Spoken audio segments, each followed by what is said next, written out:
साथियों, क्या पिस्तौल और टैंकों के दम पर किसी देश की संस्कृति और उसकी आजादी को हमेशा के लिए कुचला जा सकता है?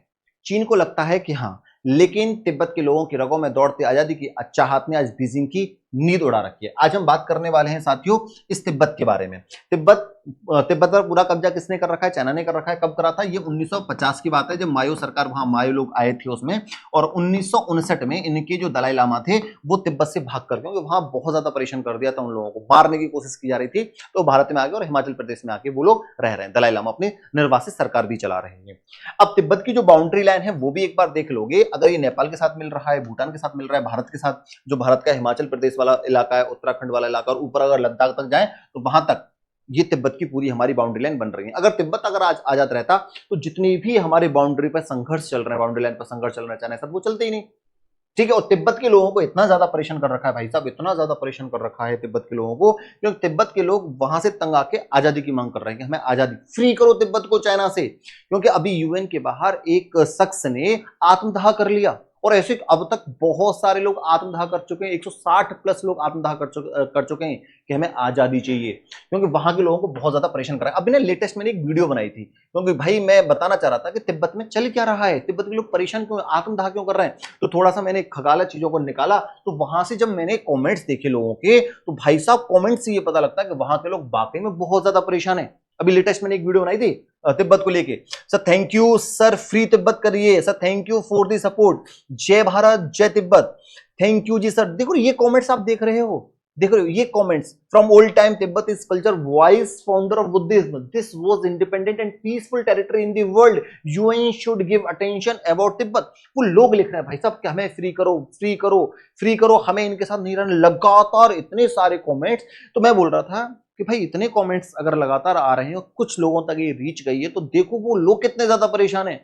तो भाई अब सपोर्ट करने वाला टाइम आ चुका है कि भाई अगर कोई परेशान है तो उसको सपोर्ट किया जाए। और ये जो तिब्बत वाला रीजन है भारत के लिए बहुत ज्यादा प्रॉब्लम वाला पार्ट भी बन चुका है, क्योंकि चाइना ने कब्जा कर रखा है और चाइना हर रोज बाउंड्री लाइन पर आके प्रॉब्लम क्रिएट कर रहा है। तो अरुणाचल प्रदेश में घुसने की वो हमें धमकी दे रहा है। अक्षय चीन वो ऑलरेडी हमसे ले चुका है। देख रहे हो comments, communist China is committing genocide in occupied Tibet. देखो इतने बड़े बड़े कमेंट्स, इसका मतलब आप समझ रहे हो, आपको समझ में आ गया होगा कि भाई साहब वहां के लोग बहुत ज्यादा परेशान हैं।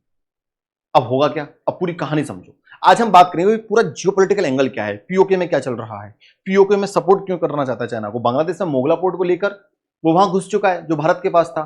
फिर बांग्लादेश को म्यांमार एक कॉरिडोर बना रहा है चाइना में होते हुए, वो भी एक नया कॉरिडोर बना रहा है।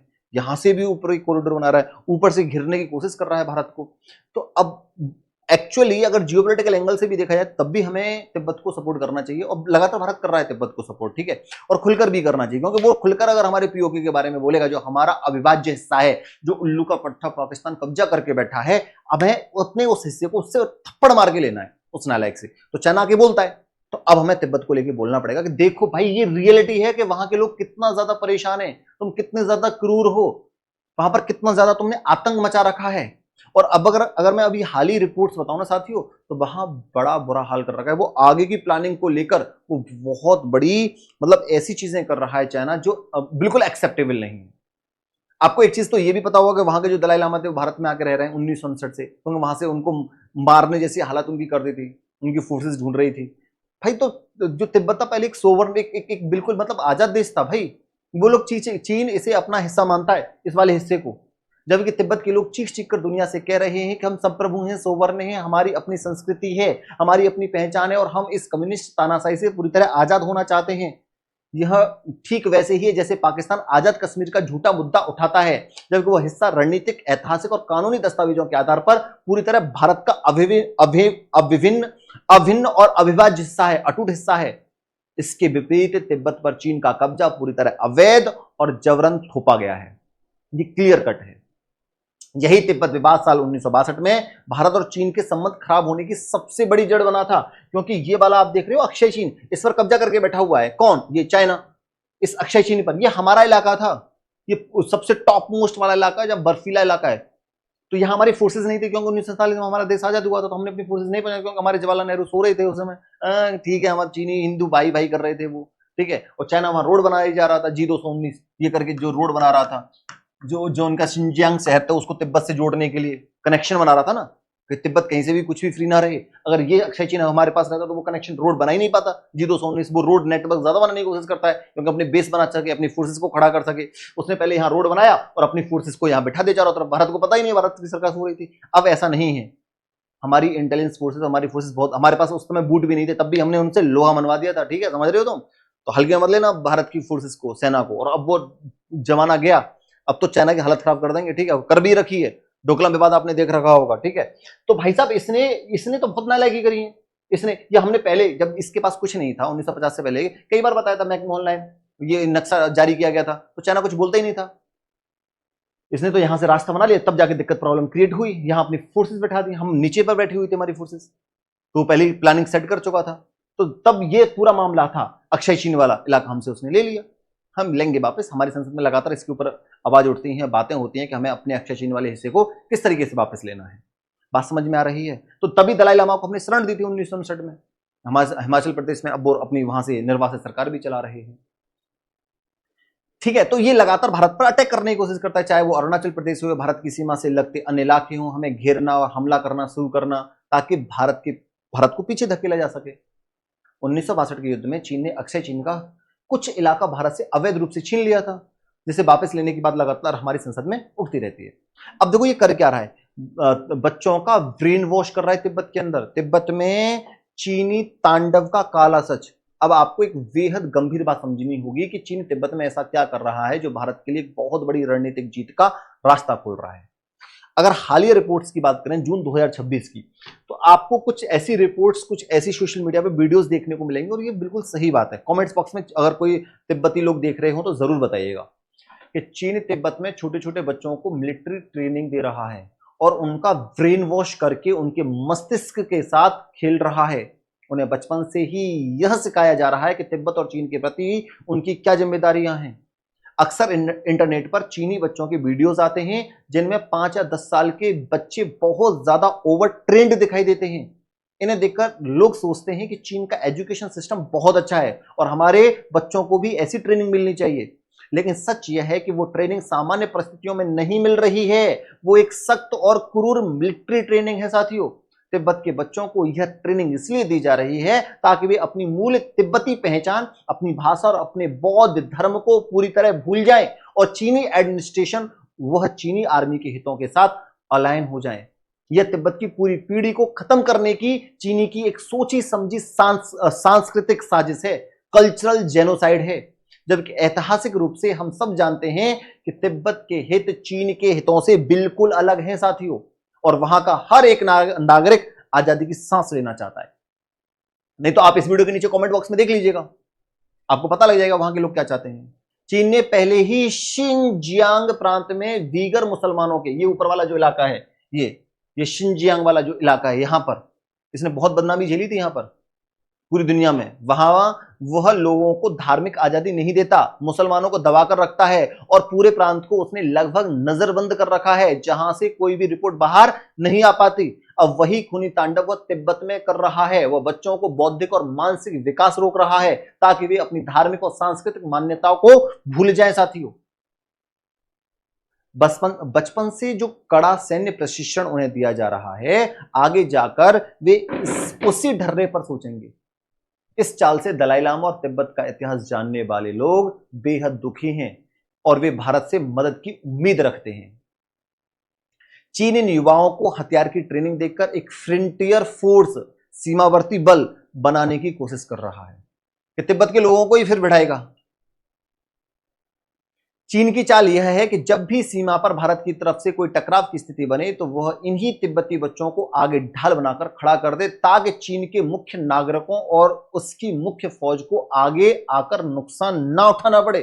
हम लोगों को आपस में बढ़ाने की कोशिश कर रहा है भाई साहब, वो अभी से उसकी प्लानिंग सेट कर रहा है, बच्चों को इस तरीके की वो ट्रेनिंग दे रहा है। दलाई लामा का मतलब होता है, आप जानते हो, ज्ञान का भंडार। बौद्ध परंपरा में इन्हें तिब्बत का सर्वोच्च गुरु और प्रशासनिक मुखिया माना जाता है। मैं आपको अगर वीडियो ये आपके दलाई लामा है। तिब्बत के लोग दलाई लामा के आदेश को सर्वोपरि मानते हैं। अब तिब्बत के लोगों के सामने एक बड़ा द्वंद्व रहता है कि वे चीनी एडमिनिस्ट्रेशन की बातें माने या अपने दलाई लामा की, और वो अपने दलाई लामा को फॉलो करते हैं। ये आध्यात्मिक गुरु मानते हैं, राजनीतिक गुरु मानते हैं, एक वहां का जो टॉप मोस्ट मैन होना चाहिए वो मानते हैं। लेकिन चीन क्या कर रही है? तिब्बत आज भी मानता है कि उनके दलाई लामा के साथ गलत हुआ है। भारत ने दलाई लामा की रक्षा के लिए चीन से युद्ध तक लड़ लिया, पता है ना साथियों आपको। इसलिए तिब्बती लोगों का जुड़ाव चीन के मुकाबले भारत से बहुत बेहतर है। चीन को यह बात अच्छे से पता है कि उसने तिब्बत की जमीन पर तो सेना के दम पर जबरन कब्जा कर लिया, लेकिन वो आज तक तिब्बती लोगों के दिलों और उनके दिमागों पर मानसिक कब्जा नहीं कर पाया और न कर पाएगा। चिंगारी ने वहां जन्म ले लिया है। कमेंट बॉक्स में आपको देखने को मिल जाएगा, तिब्बत का बच्चा बच्चा आज भी अंदर ही अंदर चीन की दमनकारी नीतियों से नफरत करता है और अपनी आजादी का इंतजार कर रहा है। तभी तो लोग आत्मदाह कर रहे हैं भाई। कोई आत्मदाह कर लेगा? जिंदा इंसान अपने ऊपर आग लगा सकता है? इसी मानसिक कब्जे को मजबूत करने के लिए चीन अब दलाई लामा की परंपरा में दखल दे रहा है। दलाई लामा का पद कोई राजनीतिक पद नहीं है कि किसी को भी चुनाव लड़वा कर जिता दिया जाए। यह एक पूर्णतः धार्मिक पद है जिसका चयन प्राचीन बौद्ध परंपराओं के आधार पर होता है। वर्तमान दलाई लामा के बाद अगला लामा कौन होगा, इसे लेकर बड़ा विवाद चल रहा है। चीन चाहता है कि अगला लामा उसकी पसंद का हो, एक इम्प्लांटेड प्रायोजित दलाई लामा, जो वही करे जो चीनी सरकार चाहे। इसका एक बड़ा उदाहरण यह है कि चीन ने पंचम लामा को, जो एक सामान्य जीवन जी रहे थे, पिछले 20 सालों से गायब डिसअपियर कर रखा है। चीन का मकसद यह है कि जब असली लामा मिलेंगे ही नहीं तो परंपरा आगे ही नहीं बढ़ेगी और लामा की यह पूरी धार्मिक व्यवस्था ही खत्म हो जाएगी, ताकि तिब्बत की आवाज को हमेशा के लिए दबाया जा सके। इसके अलावा साल 1914 में जो मैकमोहन लाइन तय हुई थी वह तिब्बत के प्रतिनिधि के साथ तय हुई थी, जिसने चीन मानने से इनकार करता है। मैकमोहन लाइन थी ना ये वाली, जो बाउंड्री लाइनों को डिसाइड किया गया था 1914 में, तो चीन इसको मानने से ही मना कर देता। भाई साहब, ये वाली मैकमोहन लाइन थी, ये वाली लाइन दिख रही है, ये वाली मैकमोहन लाइन। ये पहले जो लाइन थी वो कौन सी थी? ये जॉनसन लाइन बनाई गई थी, ये वाली जॉनसन लाइन थी। फिर लास्ट में जो बाउंड्री डिसाइड की गई थी ये थी आपकी LOC, line of actual control. तो 1914 की ये लाइन थी, इसको मानने से इनकार कर। चीन कहता है कि तिब्बत का पठार लद्दाख की तरफ फैला हुआ है और वो इसे भी लेना चाहता है। भारत ने ऐतिहासिक दस्तावेजों के साथ साबित किया है कि वह हमारा इलाका है, लेकिन चीन अपनी विस्तारवादी नीति से बाज नहीं आता। ऐसे में दलाई लामा चीनी घुसपैठ को रोकने में कूटनीतिक रूप से भारत की बहुत बड़ी मदद करते हैं। जब चीन को लगा कि भारत दलाई लामा को अपने यहां बिठाकर तिब्बत का समर्थन कर रहा है, हम लगातार तिब्बत की बात करते रहते हैं ना, तो उसने भारत को परेशान करने के लिए एक दूसरी फॉल्ट लाइन ढूंढी और वो थी पीओके। चीन पाकिस्तान के साथ जाकर खड़ा हो गया।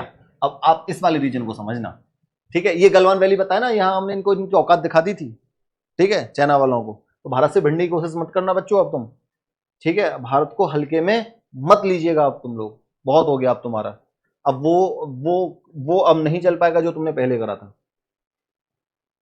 चीन पहले जैसा नहीं है, भारत अब पहले जैसा नहीं रहा है। चीन पाकिस्तान के साथ, चीन पता है पाकिस्तान के साथ खड़ा हो गया है, उसे हर तरह से सपोर्ट करता है और भारत को उलझाने के लिए पीओके से अपना अरबों डॉलर का सीपैक प्रोजेक्ट भी गुजार दिया है उसने। ये पता है सीपैक जो प्रोजेक्ट वो निकाल रहा है, ये वाला प्रोजेक्ट जो ग्वादर पोर्ट से इस तरीके से निकाल रहा है ना, यहां से इस तरीके से पूरा काश घर के लिए ले जा रहा है। और यहाँ हम लगातार उससे बोल रहे हैं कि भाई साहब यहाँ से गलती से मत निकाल देना, ये हिस्सा हमारा है, हम इसको लेके रहेंगे। इस पाकिस्तान को मार मार कर पीट पीट कर, वहां के लोगों ने खुद विद्रोह कर दिया, वहां के लोग खुद नहीं रहना चाहते इस पाकिस्तान के साथ, वो हमारे साथ मिलकर रहना चाहते हैं। और नीचे बलूचों ने इनको परेशान कर रखा है, चीनी लोगों को, चीनी इंजीनियर्स को, यहाँ वो इस रास्ते को बनाने नहीं दे रहे। तो तुम कुछ नहीं कर पाओगे। अभी तुम्हें तिब्बत में ही पता लगेगा तिब्बत के लोग क्या करेंगे, ठीक है। तिब्बत के लोग, क्योंकि अन्याय का जो एक घड़ा होता है ना पाप का, वो एक दिन भरता है। वो तुम्हारा घड़ा भर चुका है, अब वो फूटेगा। और भारत लगातार सीपैक वाले रास्ते की लगातार क्या करता है, आपत्ति कराता है, लेकिन चीन उसको दरनिकार करता है, अपना इन्वेस्टमेंट किए जा रहा है। भारत ने पहले शिनजियांग के बीगर मुसलमानों का मुद्दा उठाया था, लेकिन अंतर्राष्ट्रीय स्तर पर और मिडिल ईस्ट के मुस्लिम देशों से कूटनीतिक रूप से वो साथ नहीं मिला जिसकी उम्मीद थी। इसलिए भारत अब अपनी नई और अचूक रणनीति पर काम कर रहा है, यानी तिब्बत कार्ड।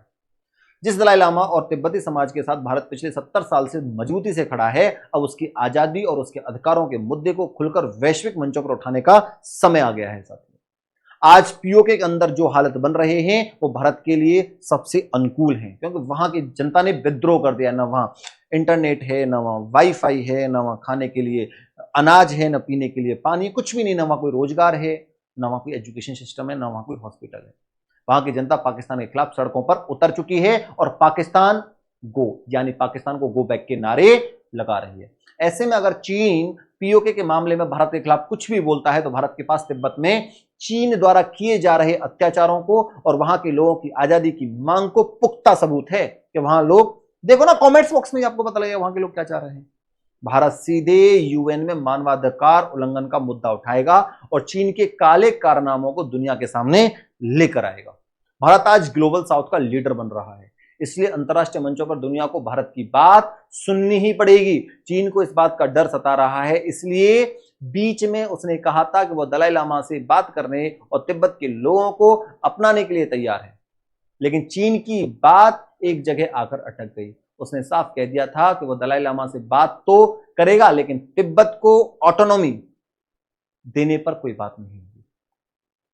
अब आप खुद सोचिए कि चीन तिब्बत को उसका हक और स्वायत्ता क्षेत्र बनाने को तैयार नहीं है, लेकिन पाकिस्तान के साथ मिलकर भारत के कश्मीर को आजाद कराने की बात करता है। यह चीन के दोहरे मामले, डुअल स्टैंडर्ड्स हैं। भारत का रुख साफ है, या तो आप तिब्बत को उसका अधिकार और आजादी दो, नहीं तो हम भी कश्मीर के मुद्दे पर पीछे नहीं हटेंगे और आपको इस पर चुप रहना होगा। यह भारत का चीन के खिलाफ एक बहुत बड़ा रणनीतिक खेल है, क्योंकि यह यहां से सीपैक निकाल रहा है, बहुत करोड़ों मिलियन अरबों डॉलर का यहां इन्वेस्टमेंट कर चुका है और भारत यह मना कर रहा है कि तुम्हें हम यहां से नहीं निकलने देंगे क्योंकि यह क्षेत्र हमारा है, हम इस पर कब्जा करेंगे, इसको मार के भगाएंगे, इस उल्लू के पट्टे, इस नल्ले पाकिस्तान को। और ये पूरी ताकत लगाएगा यहां से निकलने के लिए। अगर ये यहां से ताकत लगाएगा तो फिर हम तिब्बत की बात करेंगे। तुम पहले तिब्बत को आजाद करो, तुम यहां से निकलना चाह रहे हो, निकलो, पहले तिब्बत को आजाद करो बेटा, यहां हम इसको फंसाएंगे। चीन भारत की हर उस गतिविधि का विरोध करता है जो बौद्ध परंपरा से जुड़ी होती है। हमारे अरुणाचल प्रदेश को, जो तवांग रीजन, ये वाला प्रदेश देख रहे हो आप, अरुणाचल प्रदेश, यहां आप आइएगा, यहां ये वाला रीजन देखिएगा अरुणाचल प्रदेश में, यहां आप थोड़ा सा ये वाला मैप देखिए, यहां ये मैकमोहन लाइन है, आपको ये पता होनी चाहिए, यहां तवांग रीजन है। हमारे अरुणाचल प्रदेश का जो तवांग रीजन है वह बौद्ध धर्म की सबसे बड़ी और पवित्र केंद्रों में से एक है। इस जगह का नाम छठे लामा के नाम पर रखा गया। हर साल हजारों की संख्या में तिब्बती बौद्ध प्रार्थना करने तवांग आते हैं। जैसे भारत के लोग मानसरोवर यात्रा पर जाते हैं या मुस्लिम समुदाय के लोग मक्का मदीना जाते हैं, वैसे ही बौद्धों का तवांग से गहरा जुड़ाव है। जब तिब्बती लोग भारत आते हैं तो भारत की बुद्धिस्ट डिप्लोमेसी, बुद्ध कूटनीति मजबूत होती है और यह जुड़ाव चीन को बहुत ज्यादा चुभता है। इसी बौखलाहट और गुस्से में आकर चीन अक्सर अरुणाचल प्रदेश के इलाके के नाम बदलने लगता है, उसे अपनी टेरिटरी बताता है और सीमा पर क्लैशेस, झड़पें शुरू कर देता है। उसने पीओके पर, अरुणाचल फ्रंट पर और गलवान घाटी में सिर्फ इसलिए उलझने की कोशिश की है ताकि भारत डरकर तिब्बत की आजादी का मुद्दा छोड़ दे, लेकिन भारत ने चीन की इस कमजोरी को पकड़ लिया है। 1959 से पहले दलाई लामा तिब्बत के प्रसिद्ध पोटाला पैलेस से अपनी सरकार चलाते थे, लेकिन जब उन्हें उन पर जानलेवा हमले की कोशिश हुई और उनके धार्मिक अस्तित्व को नकारा गया, तब वे भारत आए और तत्कालीन प्रधानमंत्री जवाहरलाल नेहरू से मिले। भारत ने उन्हें धर्मशाला हिमाचल प्रदेश में बसाया, जहां आज एक बहुत बड़ा तिब्बती समुदाय रहता है और भारत के साथ उनका सांस्कृतिक जुड़ाव अटूट हो चुका है। 1971 जैसा ऐतिहासिक अवसर अब दोबारा नहीं मिलेगा। आज भारत के सामने पीओके और तिब्बत के रूप में एक बहुत बड़ा और ऐतिहासिक समीकरण बन चुका है साथियों। अगर चीन पीओके के मामले में बोलेगा तो भारत तिब्बत की आजादी और चीनी दमन का मुद्दा पूरी दुनिया में उठाएगा। तिब्बत के सर्वोच्च नेता खुद भारत में बैठकर भारत की नीतियों का समर्थन कर रहे हैं। ऐसे में दुनिया का कोई भी देश भारत को गलत नहीं ठहरा सकता।